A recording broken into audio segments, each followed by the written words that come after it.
What up, what up, what up? It's K.Honesty, and I'm about to do a review of the Real Housewives of Potomac, Season 8, Episode 10. So if you haven't seen the 10th episode of Season 8 of the Real Housewives of Potomac, turn this video off, go watch the episode, and come back and watch this video.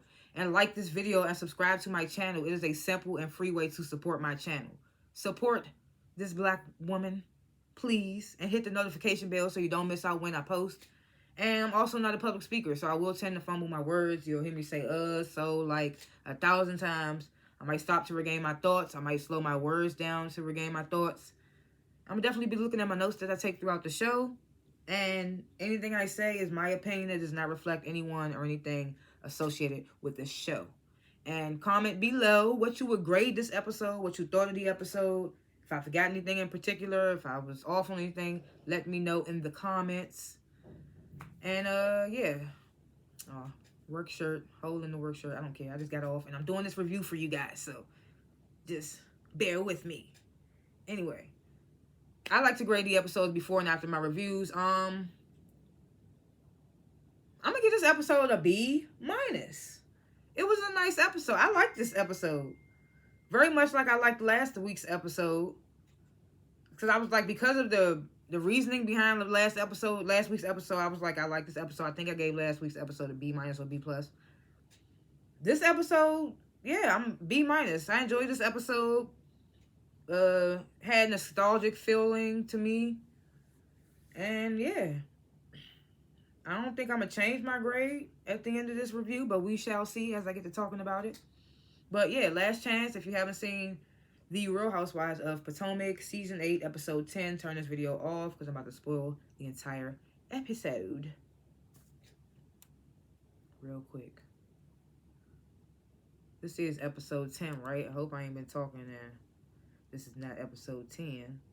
Oh, yes, it is. Okay. This is Episode 10. Okay, so yeah. Episode 10, Season 8, Real Housewives of Potomac. All right, spoiler alert, spoiler alert. Let's go. Let me drink some juice. Don't judge. I've been drinking water all day. Anyway. Dang, I was talking so much that Jay went out. Anyway. The first scene begins with Karen and her daughter, Raven. And even though I think me and Raven are around the same age, I don't know.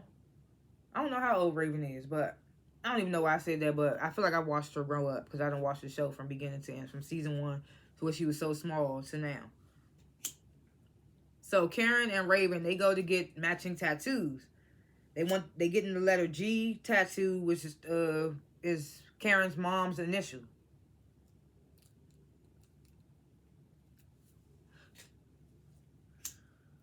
So, you know, producer, they asking Raven, what you been up to? And she's been doing fashion PR in New York. Some people may already know that. They probably already follow her. What it is, what it is. So, Karen, she basically brings up to Raven that she suggested with Giselle that Raven and her and Giselle and Grace meet and have breakfast. So, basically, Raven can give Grace, like, some insight before she goes off to college. And they show this clip of Karen and Giselle basically discussing it. So they get their tattoos. Karen asks, you is triple 20 and you out here screaming. Screaming for dear life. That little old G, you couldn't even see the damn G. I was like, really? I don't know why I thought Raven was going to get something bigger, but hers was just as small. I was like, okay. That G was so damn small. She's going to get that joint, keep that joint moisturized. Like, literally, if you scar yourself right there to take the whole G off, like, she scrape herself or hit a bedpost and just scrape off the skin, that little G going to be gone. But, I mean, I enjoyed the sentiment. I love Karen Huger. She's my favorite.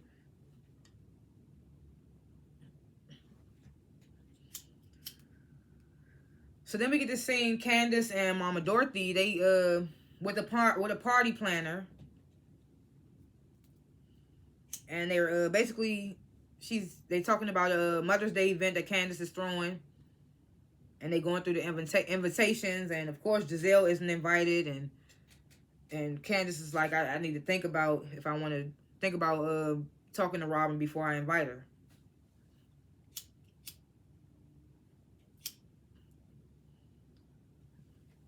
Then we get to seeing Wendy. Look, Wendy done said, fuck y'all. Wendy is like, fuck y'all now. She's like, I'm just going to collect this check on the show and do my business like I'm going to usually do. Y'all ain't about to get y'all ain't about to get too much from me. And I ain't mad at it. Go ahead and get it. Go ahead and do it, Wendy. I am not mad at it. So she meets with these, I would say potential TV producers, but she hires them in the end. So she meets with her TV producers. And she's expressing that she, well, not expressing, but she lets us know that she parted ways with the woman Marsha that she was originally working with at the beginning of the season. Remember on the first episode, she met with that producer lady, Marsha. She said that Marsha sent her a contract stating that she would have 50% ownership of the show. And Wendy, of course, wasn't feeling that, so she cut ties with her. So she's sitting, basically explaining her vision to these two producers. And she's like, I want it to have like a home feel vibe, like you at your cousin's house, but we can also talk about intellectual topics and things like that. And she's like, you guys think we can film the first episode by next month? So the producers, they telling her like, getting a concept and a crew, that won't take too much from us to do. So without nothing else, without them saying anything else, Wendy's like, you're hired. It's like, okay, Wendy. Let's just hope that she did a deeper background check and this scene was just for fluff, because we didn't get no background, no credentials from. I'm goddamn tired of this whole. We ain't get no damn credentials. Look, my reviews be raw and real. Anyways. We ain't get no credentials from these producers or nothing. But I'm sure Wendy did her homework on these people. She ain't just, like I said, the scene was for fluff. 6.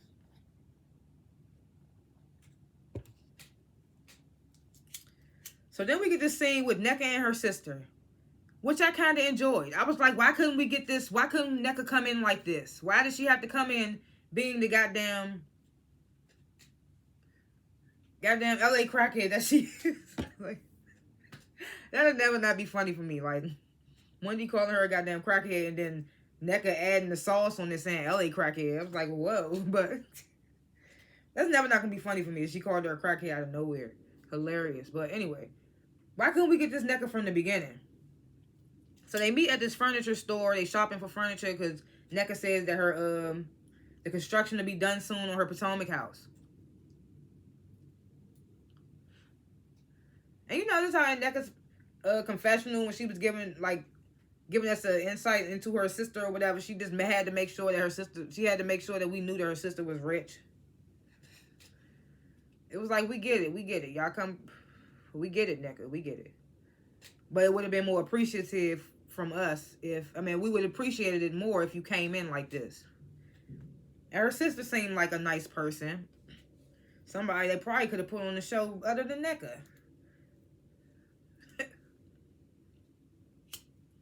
And then they talk a little bit about how their dad accomplished so much coming from nothing. I didn't really write too much. I don't really remember that much about that, what they said in verbatim. So then we get this cute scene, which is why this scene is one of the reasons why I gave it such a high grade, because this takes me back to when I didn't know Giselle was such a soulless demon bitch. Like, this was before I knew this about Giselle, but when I first started watching the show, and Karen and Giselle used to have that light shade, and it was cute, and it wasn't too overboard. But then when she did the taxes thing with her shirt, I was like, I'm over Giselle. And then last season really had me over her. But this scene, I appreciate it because it just took me back. Like I said, it was like that nostalgia back when Karen and Giselle was like really good. So Karen and Raven and Giselle and Grace, they meet for breakfast. And this is when, so this is something I didn't know. Maybe you viewers knew, but apparently Karen and it probably was mentioned in season 1, but I smoked so much I don't remember. But Karen, she tells us in her confessional that her and Giselle actually met through an organization named Jack and Jill, and it's an organization that educates Black children to give back to the community. That's what Karen said. And apparently Raven and Grace were also a part of the organization, but in different chapters because of the age difference or whatever. So they talk about, I do remember this vaguely from season 1, the little cookie competition that they had, and how Giselle felt like Karen cheated. I mean, Karen felt like Giselle cheated, and Giselle felt like Karen was just hating, so she awarded someone else.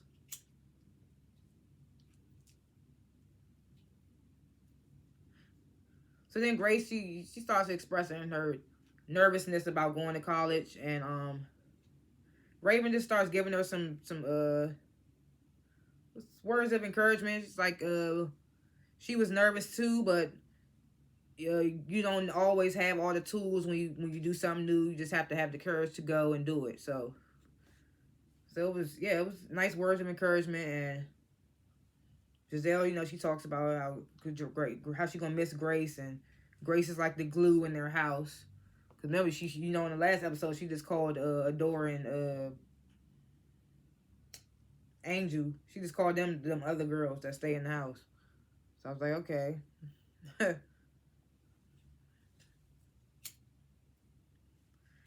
So then we get this scene. I was like, rolling my eyes. We get this scene. The entire Dixon family, they go out to physical therapy.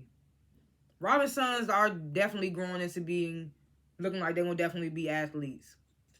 So they in physical therapy, and this when Robin gets the text from Candace inviting her to the Mother's Day brunch, her and her mom. And Mom was like, that's nice of her.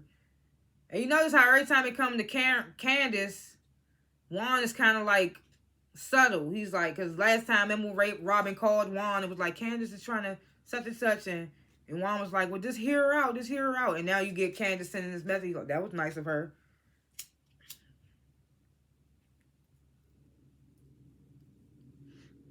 Because think about it, has Candace ever actually came at Juan? She's always came at Robin. As she actually came at Juan, he probably like, she don't bother me. But anyway, so Juan's like, that's nice of her.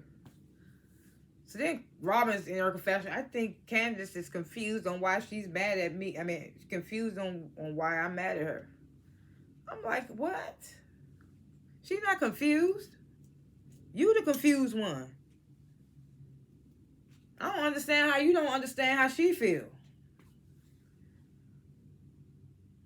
So then Robin, she starts talking with Juan, like, before you go out and get another job, we need to make more intentions on spending time with each other. And Juan ass starts fake snoring. I said, how much more can y'all fake it for us? How much more can, are y'all serious right now? Are we serious right now? I'm like, is this really... Now I'm starting to think are they editing this to make him look bad? Because this is making him look bad.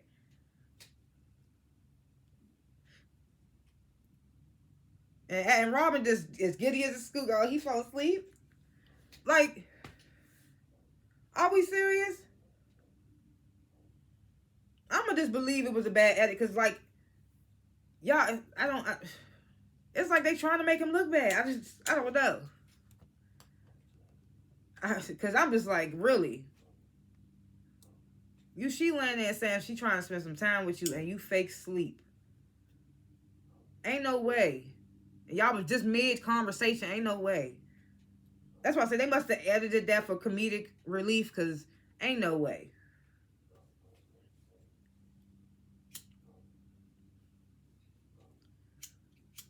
So then we get this little quick snippet. Ashley and Mama Sheila, they getting glammed up for Candace's Mother's Day breakfast. And Sheila's like, I don't like Brussels sprouts. They make your pussy stink. I was just like, just off the random. And Ashley was like, I got eggs, bacon, and asparagus. I'm like, who eats that together? I was like, y'all from the DMV. Her mother was like Brussels sprouts. Asparagus. Hey, the mamas on Potomac be hilarious.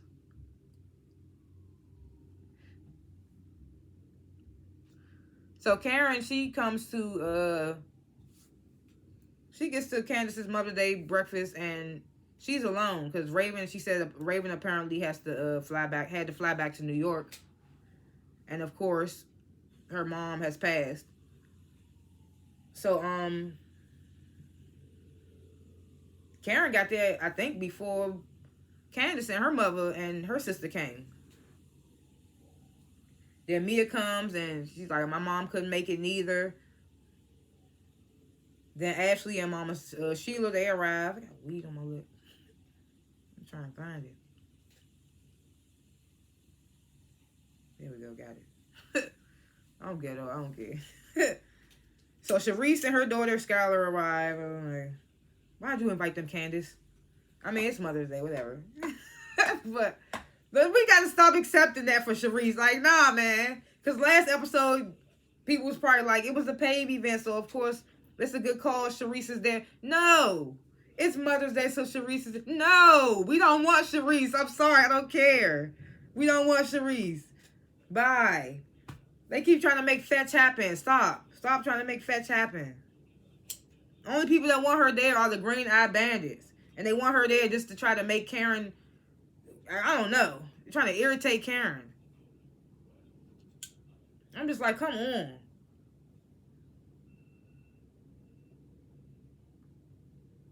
I'm sorry, I just went on a whole rant. Lost my place on the damn. And then Kiana and her mom, Michelle, they come. And I'm like, I thought we was going to get way more from Kiana this season. But I guess we just got that one little meet up with her and Wendy and Candace when they had drinks. I was like, okay, Kiana. And I liked her because her name is kind of like my name. Kiana. She just got an N in the middle of where my name would be. My name is hers without the N. Anyway, so I thought we was gonna get more from her. Maybe next season. I don't know. She better not be at the reunion. Why? What? She could be in the crowd. She don't need to be. I'm sorry. Nothing against her, but she don't need to be up front. She don't need to be on stage with the ladies. We didn't get nothing from her. So, Candace, she calls Wendy, and apparently Wendy had a book signing. So she couldn't make it. She says in her confessional that it was already planned before she got the invite to Candace's event. Candace says in her confessional that she feels like NECA being there kind of played a part in Wendy not coming. Oh yeah, NECA and her sister, they come too. Nobody give a goddamn about NECA ass. So, then we get this conversation between Mia and Sharice. So, Mia's like, how are you and Sharice? I mean, Mia asked Sharice, how are you and Karen? So Sharice like, I can't make people like me. If you don't see it from me, that's your problem. Why was you at her event last episode? I don't care what the cause was for. I do not care. I get this episode that Candace invited you, but Karen, did you actually invite Sharice to that event? I was just like, I don't know. I don't care. Like, we got to stop making that excuse. Like, it's for a good cause or it's mother. No. Stop it.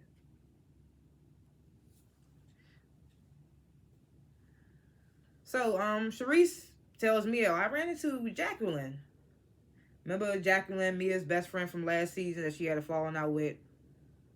And she's like, I ran into Jacqueline and she cried, and she cried when I brought up your name. She tells Mia this. Then she tells Mia NECA was there. NECA also met Jacqueline. And NECA says in her confessional that Jacqueline spent 2 hours spilling all of Mia's business and then didn't pay the tab on the drinks. I thought that was kind of funny that she said that.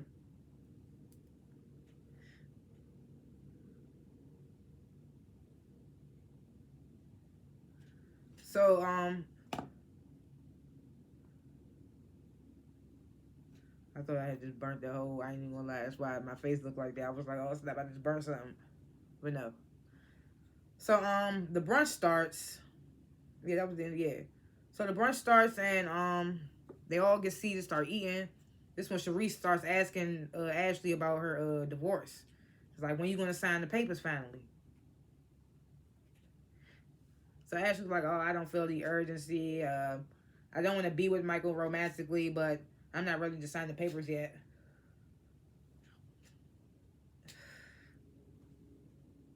And we all know why that is. We all know why that is. She's trying to keep that money flow going. We're not dumb. She says in her confession that her family wants her to cut that tie. She gonna do it on her own time.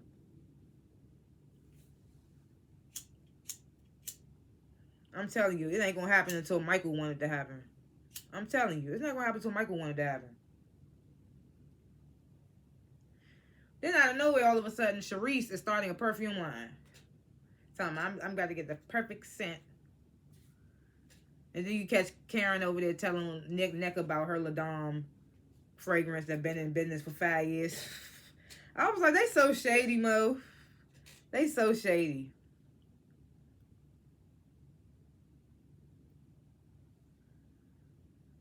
So then, Nneka has the goddamn bald head audacity. I don't know why I just feel like those words went together. Has the audacity to ask Candace, is Wendy, I thought I heard you on the phone with Wendy. Is Wendy coming? Why do you care about where Wendy at if you don't get along with her? Why do you care? Because you have no storyline otherwise. If you just came in all, we are sisters with your sister. I'm not mocking Africans. I'm sorry. But I was like, if you just came in, we are sisters singing with your sister like you did, then we would have felt a different way about you. But you came in and went immediately at your fellow Nigerian sister. And you asking where she at. It's like, girl. Because you have no storyline without her. It's crazy. So Candace, she shares Wendy had another obligation. Karen asks, is Robin coming? And Candace, she's like, I extended the invite to Robin. And then she tells them, and they show the text. It's like, Robin's like, I don't think it's the best idea, and we should find some time to speak one-on-one, basically. And Candace says that she felt the same way, so they're gonna find some time to speak to one another one day in the week or something like that.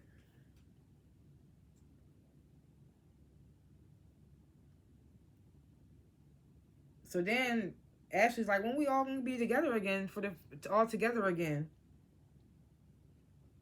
She's like, Karen, you taking all the ladies to Surrey County? And Karen's like, oh no, because of insurance purposes, I can't take all of y'all. I'm gonna be picking names out of a hat.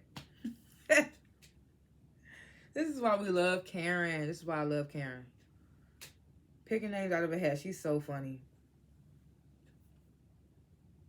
So Candace, she thanks everyone for coming, and thanks the people that set the event up, and she has them go into another room where she sings for all the ladies.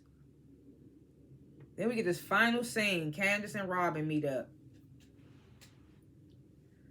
So Candace is like, I want you to basically explain what I've done to you. And Robin's like, oh, it should be self-explanatory. Anybody in my position would feel the same way. She just feels so entitled in this moment. I won't lie, she looked bomb, but she just feels so entitled. I'm never negating the fact that she is beautiful. But she just so ugly on the inside. So anyway. So she's like, anybody in my position would feel the same way. And she's like, when a friend goes to social media and spreads lies and bashes them for a personal decision that had nothing to do with them. As soon as you went to Twitter about my life and my relationship, the friendship was killed. And I'm like, what did Candace say that the rest of the world didn't say? You just feel away because you're filming a show with her? And what did she lie about? And it's like the fact that you feel like you deserve the grace and the apology, like, it's baffling. It's crazy to me. Like, I just can't stand the audacity, the all dad light skin audacity. So Candace is like, oh, what she said wasn't meant to be offensive. And she's like, it's categorically unfair. You know she's using the big word. Categorically unfair to have an issue and not let me know that I'm being offended. I mean, what's she say? It's categorically unfair to have an issue and not let me know that you've been offended. That's what she says to Robin. So Robin gives the same old excuse that she uses, that she keep using. You know, they just told these lies so long that they are good and they remember the stories verbatim and they also believe them. So she says that her issue with Juan wasn't during filming time, so it wasn't relevant to this show.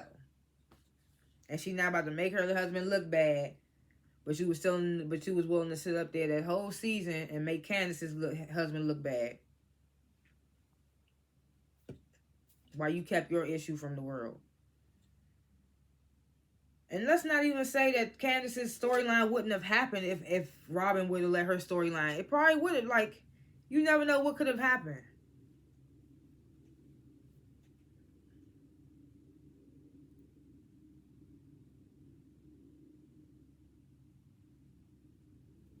So Robin's like, oh, there's a thin line between what we film and what we should keep to ourselves, and if I had to do it all over again, I'd make the same decision.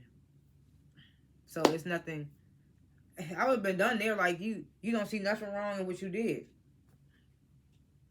So she's like, my biggest issue with you is you insinuating that me, Giselle, and Ashley were all in cahoots on a cover up to protect Juan. So Candace gets it was uncharacteristic of you to go against Giselle and defend Chris. But I feel like you, Robin, knew what Giselle was planning to do. And Robin's like, oh, I didn't know that's disgusting. And Candace is like, but you're still friends with someone that does something disgusting like that. She's like, birds of a feather flock together. And Robin starts smirking. So I'm just like, how serious are you? And Candace sat there and she let you say how you felt and what was your issue. And she even admitted, she even told you that her intentions were not to offend you. But as soon as she starts speaking fact, which I felt she was speaking the whole time, you get defensive. She starts smirking.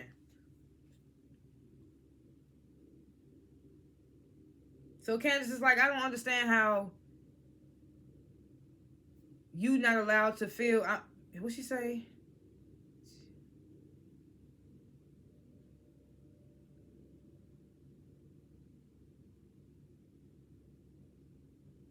Oh, Candace says she doesn't understand why she is not allowed to feel the way that she feels, and Robin can just make it about her. And Robin is laughing and smirking, whatever. And she says to Robin, you putting how you would react on me, and I can't, and that's just not how I chose to react about it. So Robin just like, well, now you know how I feel, and I just don't feel like there's nothing that's there. And I'm just like, yes, please, like, Candace, stop trying to be friends with this bitch, please, stop. We don't give a fuck about her. Like, Candace, stop, please. Candace, stop, please. Like, stop. Like, it's just like, what's that metaphor? Can't think of beating a dead horse. It's just like, no. You're not gonna get nothing that you want. You're not gonna get no resolve with Robin, Candace. You're not. You just need to have that same Giselle energy that you have with Giselle with Robin. I'm sorry. Because, like, especially if you feel like she was in cahoots. Like, yeah. Fuck them bitches. Anyway, B- though, because I liked the nostalgic feel of the episode. I liked the Mother's Day breakfast, which was so pretty, by the way. It was so pretty. I liked all the colors. It was pretty, and I don't even really be liking pink, but for Mother's Day and the way it looked, I loved it. But yeah, like I said, I was graded a B-. And yeah, let me know in the comments what you would grade it. Predictions? I can't even remember what we see for the next episode. Oh yeah, we do. What? I forgot. That was so corny. Anyway,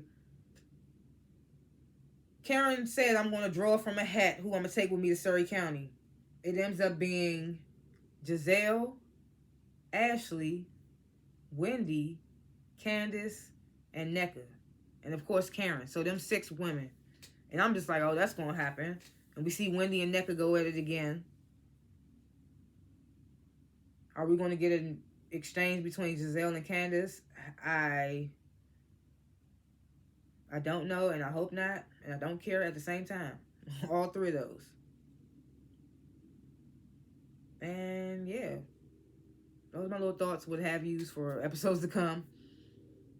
And like I said, B-. Thanks for watching. Comment below, grades, thoughts, feelings.